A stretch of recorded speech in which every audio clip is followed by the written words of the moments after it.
Notre bonne nouvelle quotidienne, texte de A.T. Jones et E.J. Wagoner. Entouré de mirages.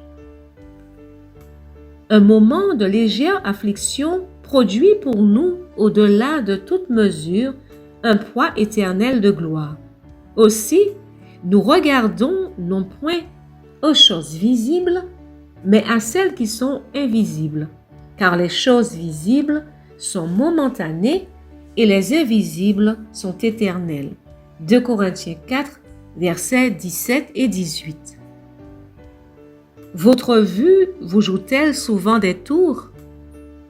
Parfois, vous croyez voir quelque chose tandis qu'il n'y a rien, ou encore, lorsque vous regardez de plus près les choses que vous aviez vues, il apparaît qu'elles ne sont pas comme il vous avait semblé.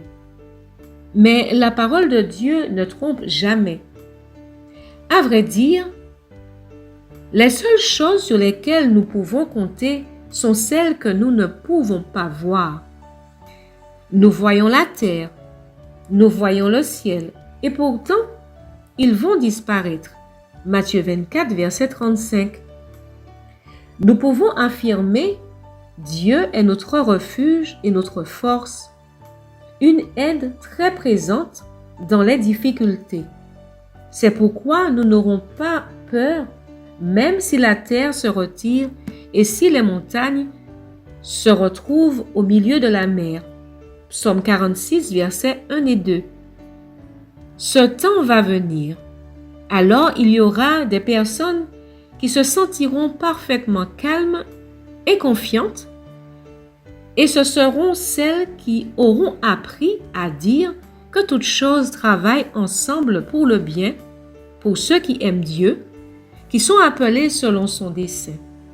Mais celui qui doute de Dieu maintenant doutera aussi de lui à ce moment-là. Qui accusera les élus de Dieu? Romains 8, verset 33.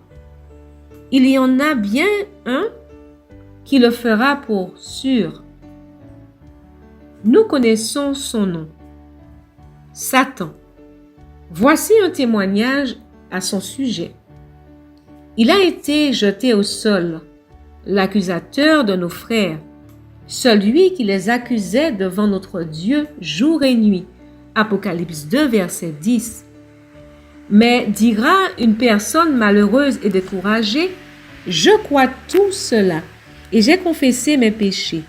Pourtant, ces péchés reviennent constamment devant mes yeux. Pourquoi Satan remet-il ces choses sur le tapis? Parce qu'il est un accusateur mensonger et il fait revenir ces choses à votre mémoire et vous accuse. Alors vous pouvez être sûr que ces fautes sont pardonnées, car Satan ne les ferait pas réapparaître si elles n'avaient pas été pardonnées. Si vous êtes sûr que c'est Satan qui les fait remonter, vous devriez être la plus heureuse de toutes les créatures en vie.